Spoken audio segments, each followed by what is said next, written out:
Hello my YouTube subscribers, and welcome to today's video.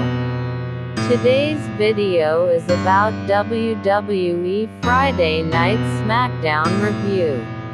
Make sure you like this video. Leave a comment on this video.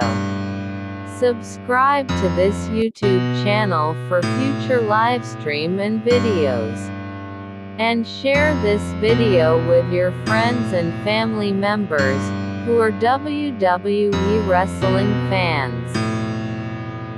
Coming off a massive crown jewel, the November 10th edition of Friday Night SmackDown would question the future of the Blue brand and the bloodline inside the Nationwide Arena in Columbus, Ohio. LA Knight could not dethrone Roman Reigns as world champion, but he remained undeterred. He turned his focus to Grayson Waller, who he looked to shut up this week. Bayley announced a State of Damage Control address following the return of Kairi Sane to help Io Sky at Crown Jewel. Carlito would compete one-on-one for the first time in years against Bobby Lashley. Kevin Owens would join commentary for the night, replacing Corey Graves, who was taking time off for paternity leave. SmackDown promised major consequences and new hype heading toward Survivor Series. The show kicks off with Carlito with LWO vs. Bobby Lashley with the Street Profits, Rey Mysterio, Santos Escobar, Joaquin Wilde, Cruz del Toro and Zelina Vega opened the show. Carlito interrupted the Master of the 619 to blame Escobar rather than Logan Paul for the loss. Escobar headed to the back followed by Mysterio and Vega, leaving just Del Toro and Wilde to back up Caribbean Cool against Bobby Lashley and the Street Profits. Carlito fell to a spear. After the match, Lashley and the Street Profits attacked Carlito. The Master of the 619 had to make the save as Escobar did not try to help Carlito. Mysterio and Escobar brawled with the former Legado standing tall. This was a jam-packed segment surrounding an okay match. Carlito's return singles match was too slow and would have worked better if he and the Almighty picked up the pace. Lashley was at least the right man to win, remaining protected. None of it mattered more than the aftermath. Latino World Order is finally evolving, and it starts with Escobar embracing his best tendencies. He can now escape the shadow of Mysterio and play a dangerous heel like in NXT. Carlito has felt superfluous in LWO, but he should stand out more feuding against Escobar. Result: Lashley defeated Carlito by pinfall. Kevin Owens opened the show in a sleeveless shirt and tie to join commentary. He told Michael Cole that he got the tie from Nick Aldis. B-Fab was shown watching the match backstage. Cole admitted he would have done even more than Paul did to become United States champion, and was with Carlito in questioning Escobar.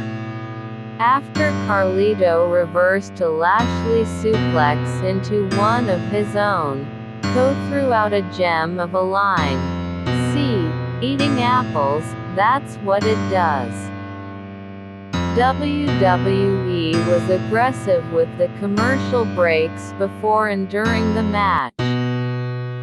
Escobar tripped Mysterio on the apron, whose leg got stuck between the post and steps. The former Legado then intentionally drop-kicked the stairs. The former Legado left the building after explaining that he had it coming. Kairi Sane joins Damage Control despite Bayley's skepticism. Bayley questioned why Io Sky had turned on her plan and brought in Kairi Sane. Sky and Dakota Kai both felt that the Sky Pirate made Damage Control better. Sane forgave the role model. Bianca Belair arrived, followed by Charlotte Flair and Asuka, setting up a 6-woman tag for later. Outside of Bayley, no one in this segment is a great promo, and it showed. Asuka made the most impact without speaking a word of English. Sane and Sky might have benefited from speaking at least partially in Japanese. Sane in Damage Control makes sense, giving that group more credibility. It seems likely that the younger stars will turn against the veterans sooner than later. The Columbus crowd tried to "what?" Bayley, and she shut it down soundly. Bayley showed footage of her brutal attack on Sane before she left WWE. Damage Control hugged despite Bayley's insistence that she doesn't do that anymore. The crowd got way more into this segment when Charlotte and Asuka arrived. Dragon Lee vs. Cedric Alexander. Dragon Lee had control of the action early, but Cedric Alexander refused to go down easily. It took a spinning sit-out DDT from the luchador to take the win. This was entirely a spot fest, but it was a fun one. Alexander's high-impact offense was especially a joy to watch, as it has been too long since fans have seen him at his best. The match was still more abbreviated than it needed to be. Both men have potential to do more than just look impressively athletic. At the very least, this showed how smooth Dragon is, while reminding fans again that Alexander has serious potential left untapped. Result: Dragon defeated Alexander by pinfall. Kevin Owens noted his jealousy over Dragon's cool entrance and ability to get up high on kicks. Dragon nearly took the win with a sit-out powerbomb. Alexander turned the tide of the match with a release German that sent the luchador into the turnbuckles. The crowd went wild after a pair of wild Alexander near falls from a standing Spanish fly and Michinoku driver. WWE showed video packages highlighting the valor of United States military veterans. LA Knight vs. Grayson Waller. LA Knight promised that he was not done with Roman Reigns until he won the WWE Undisputed Universal Championship. Grayson Waller interrupted to mock the $1 million megastar. Knight won the battle of words. While the Aussie pushed Knight in the ring, he was still unable to put away the $1 million megastar, who sealed his win in the ring with a BFT. Austin Theory and Waller poured water on Kevin Owens's head afterward.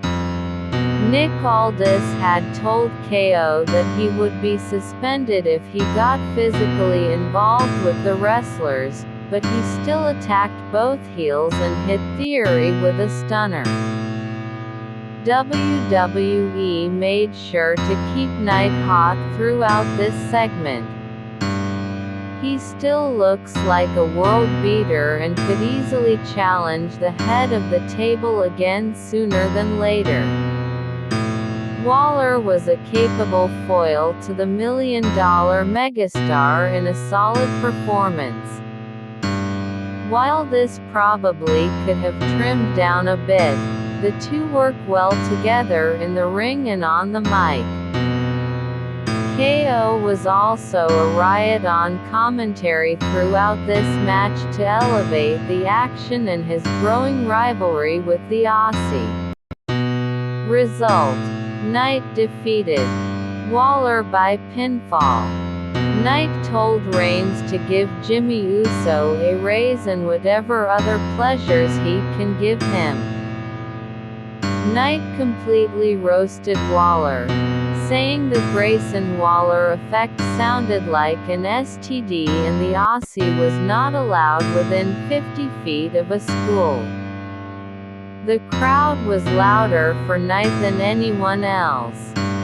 Owens enjoyed Knight repeatedly driving Waller's head into the announce table, repeatedly saying, "Yes," instead of, "Yeah." Cole later told the Aussie that his gear had too many sparkles. The million-dollar megastar caught Waller on his attempt at the rolling return cutter and landed a side suplex that turned the tide. Owens used freeze frame to make fun of Waller and Theory after the finish. Damage Control vs. Bianca Belair, Charlotte Flair and Asuka. After an energetic showcase from Bianca Belair and Charlotte Flair, Asuka turned on her partners. She misted the EST and helped Damage Control beat down the faces until the referee disqualified the group.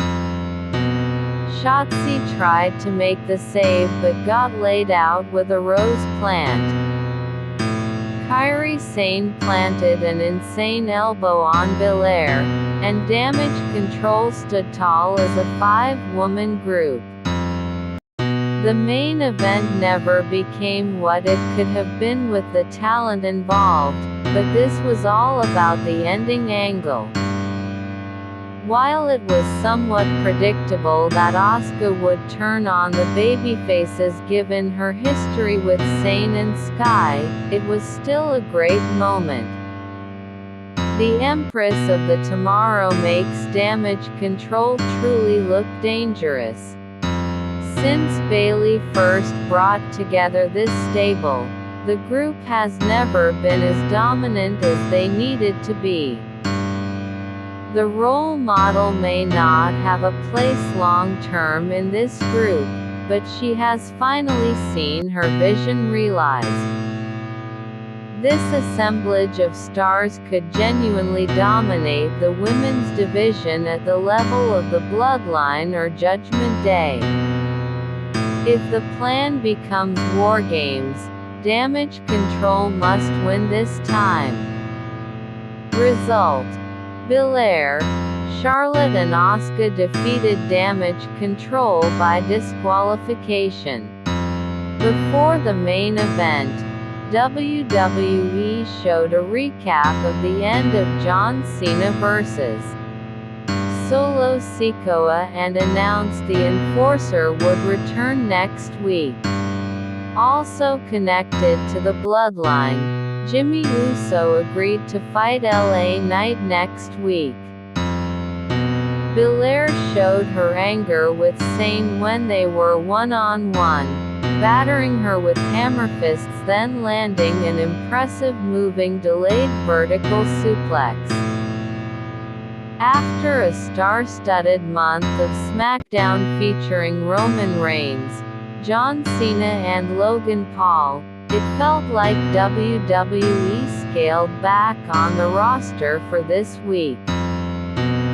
That may be to give talent time to rest after overseas travel, but this week's episode did not follow up on nearly enough from Crown Jewel. WWE has teased that the champ may retire after his devastating loss to Solo Sikoa, and the head of the table continued his dominant reign as the top world champion in WWE. Yet no Bloodline members appeared live. The onus was put on a limited roster to deliver a show that felt big, but this led to overlong segments into matches across the card. Damage Control is more interesting than ever, but the follow-up and Asuka turn could have been handled over multiple weeks rather than rushing everything together in one night. LWO is fracturing in a way that should benefit the talent, but it again came off rushed. Santos Escobar turning the moment suspicion was thrown at him left serious storytelling unexplored. This is all to say that WWE did enough with the talent on hand to deliver a solid show, but it never big enough for the moment. Survivor Series felt far more imminent on Raw than on SmackDown. While each individual segment was solid enough, the overall impact was less than the sum of those parts. At least the product is headed in a better direction for many stars on the blue brand.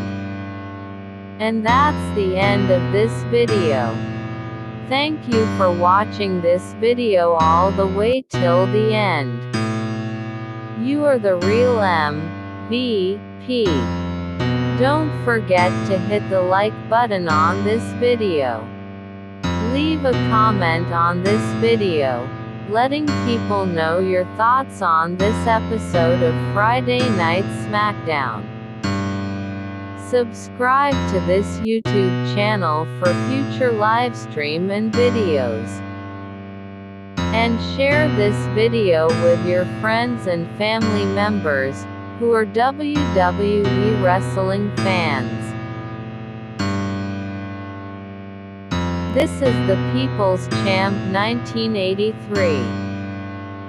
And I am signing out. Have a wonderful day. Goodbye for now.